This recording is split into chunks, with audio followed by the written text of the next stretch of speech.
Good morning. Here is what we are tracking in the High Definition newsroom this Thursday morning. We know two things about the murder this week of a young man near MacArthur Park in Long Beach that we did not know a day ago.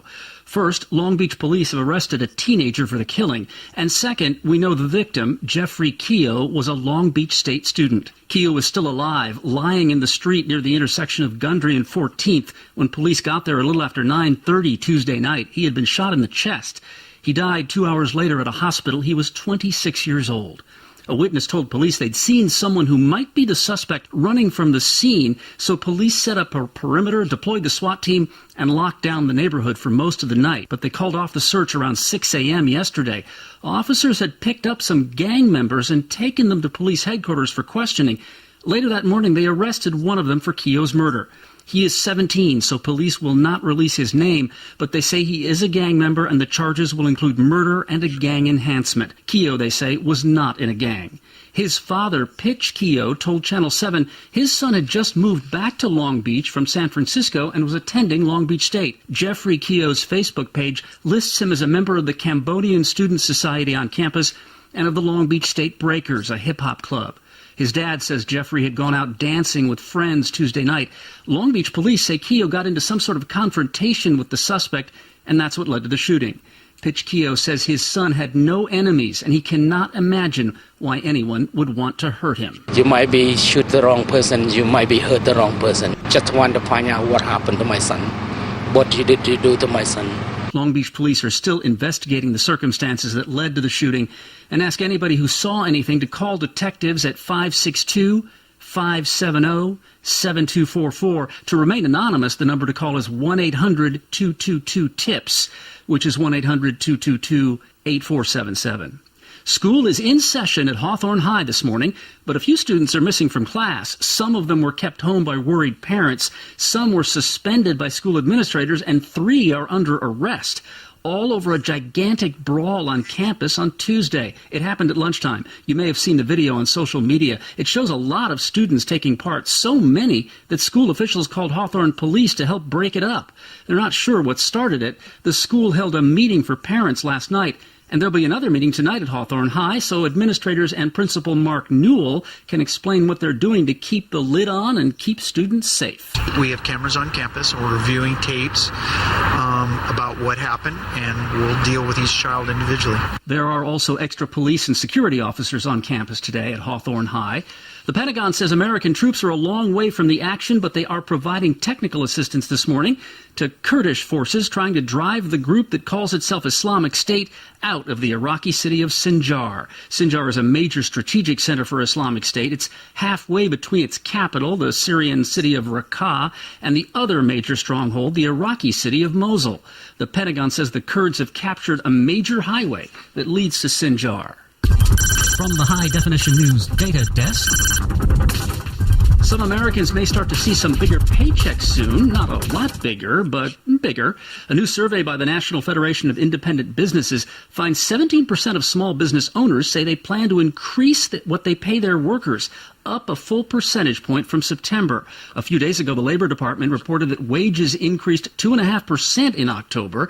That's the biggest increase since 2009, when the recession was at full steam. The government says wages have been increasing at about 2% a year since the recession. That's a pretty low figure, even in an era in which inflation is almost non-existent. Before the recession, wage growth was about 3% a year. Stagnant wages are the reason a lot of ordinary folks don't really feel the economic recovery. Corporate profits are up, Wall Street and the banks are back, but the average paycheck is about the same size it has been for a few years now. Normally, a candidate running for anything who tells voters that their salaries are too high would be a dead man walking. But Donald Trump has been proving since last summer that these are not normal times. Remember what he said on Tuesday at the Republican debate about the minimum wage? Wages too high. We're not going to be able to compete against the world. I hate to say it, but we have to leave it the way it is. People have to go out, they have to work really hard, and they have to get into that upper stratum. But we cannot do this if we are going to compete with the rest of the world. We just can't do it. I would not raise the minimum. Americans are paid too much? Maybe he misspoke. Maybe he didn't really mean it. Well, at a question and answer session with voters in New Hampshire yesterday, Trump made it clear he meant what he said. with minimum wage if you raise it, like New York just did. They raised it way up. But if you do that, you're going to become non-competitive even beyond what we are right now. So it's a very, very slippery slope. And what the key is to get the people on minimum wage to work hard and not make minimum wage anymore, to go out and make 5 times, 10 times, 100 times what they're making. Because that's what the American dream is all about. A few of his fellow Republican presidential candidates share his opposition to raising the minimum wage, but none of them seconded his notion that Americans are paid too much. The Democratic candidates all favor raising the minimum wage.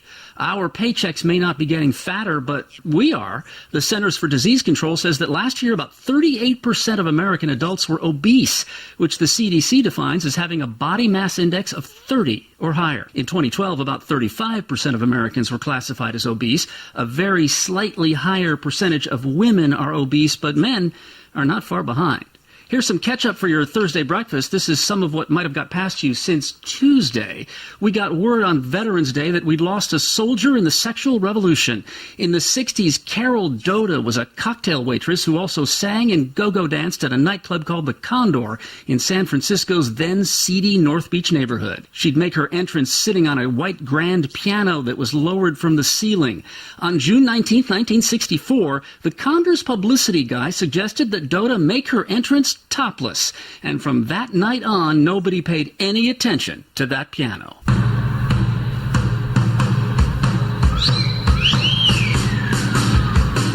Carol Doda was a scandal, and people could not get enough of her. She launched a topless revolution that night in North Beach, a revolution that spread across the country. Doda kept dancing and kept investing in her product. She underwent 44 breast enhancement treatments, which in those days meant injecting emulsified silicone directly into her breasts. That procedure has since been banned. She went from a size 34B to a 44D. Her breasts had their own insurance policy for $1.5 million. The Vice Squad raided the Condor, but she beat the rap because a conviction for obscenity is based on community standards. And, come on, San Francisco. Doda danced through the 60s, the 70s, into the 80s, appeared in cheesy movies, opened a lingerie boutique, and even worked as a host on a Bay Area UHF TV station, where she would remind people they were watching The Perfect 36. She was still dancing, though, with her clothes on in 2009, and she was back at the Condor last year to commemorate the 50th anniversary of the night she made it to the top, topless. She died of kidney failure on Monday in San Francisco. Carol Doda was 78. That blockhead Charlie Brown has had his day in court. That's the most embarrassing thing that's ever happened to me in my whole life. Well, not Charlie Brown, but the man who voiced the character of Charlie Brown in the iconic animated Peanuts TV specials in the 1960s. Peter Robbins was 9 when his voice brought Charlie to life.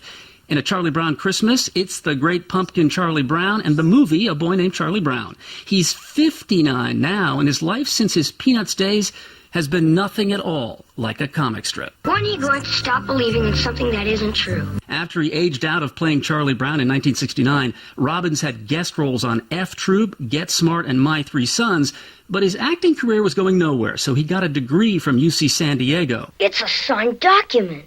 I guess if you have a signed document in your possession, you can't go wrong. After college, Robbins did some time as a talk radio host in Palm Springs, but he eventually wound up managing real estate in the Valley. In 2013, Robbins pleaded guilty to stalking and threatening his ex-girlfriend and her plastic surgeon, and he was sentenced to probation and sent to rehab. He went to prison for a few months for violating his probation. He cut off his GPS ankle bracelet and ditched his required domestic violence classes. He was arrested again earlier this year in San Diego for violating probation, and during a hearing yelled out in court that he hoped the judge would die of a heart attack. The harder I try, the worse I get. Perhaps I should seek professional help. Robbins was due to be sentenced 2 months ago for the probation violation, but instead, he was charged with new crimes, threatening the manager of a mobile home park and offering a $50,000 reward for the murder of the sheriff of San Diego County.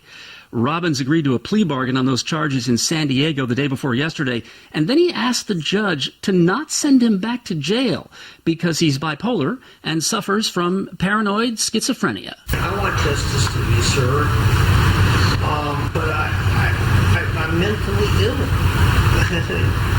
To stick me 3 years in a state prison is not benefiting the justice system, I don't feel. I feel I'm entitled to at least a second chance. The prosecutor was not buying it. The DA is asking the judge to send Peter Robbins to state prison for 4 years, 8 months when he's sentenced next month. Charlie Brown in the big house? Good grief.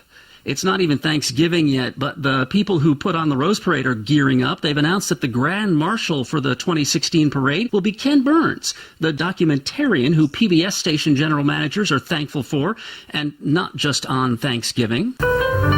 On November 19th, Lincoln traveled to Gettysburg to dedicate the new Union Cemetery.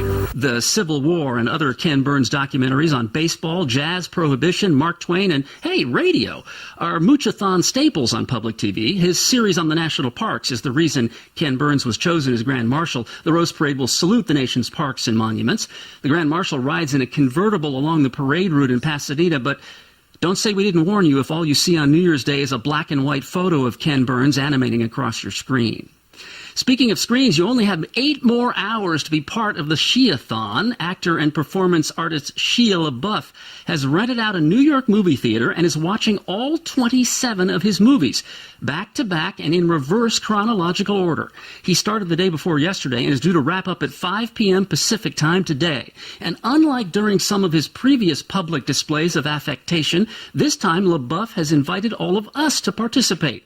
The man whose public personality the New York Times refers to today diplomatically as complex, says anyone who wants to can sit in the theater with him as his movies screen one right after the other, starting with Man Down, continuing through Nymphomaniac 1 and 2, all 3 Transformers films, plus Wall Street, Indiana Jones, Charlie's Angels, and Dumb and Dumber. Well, sequels to all those movies, and ending with Breakfast with Einstein. Holes just started a couple of minutes ago. Probably not enough time to book a flight to New York. And anyway, the theater in New York City is full.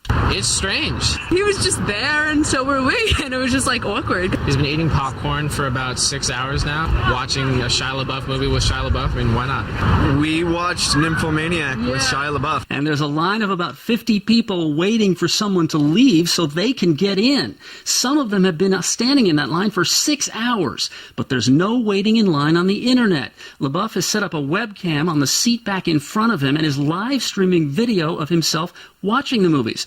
Let's check it now and see how he's doing. It's at newhive.com/allmymovies, and there he is in his hoodie watching all of his movies. He has a kind of glazed over expression, maybe because he's been at this for 48 hours, or maybe because he's watching a bunch of Shia LaBeouf movies. He does get up from time to time, go grab a snack, go to the little eccentric celebrities room, wander around. You can't expect him to sit there for 56 hours and watch all of the movies he's been in without taking a break now and then. I mean, that would be crazy. Now you know what we know. I'm Jeff Kaufman, High Definition News.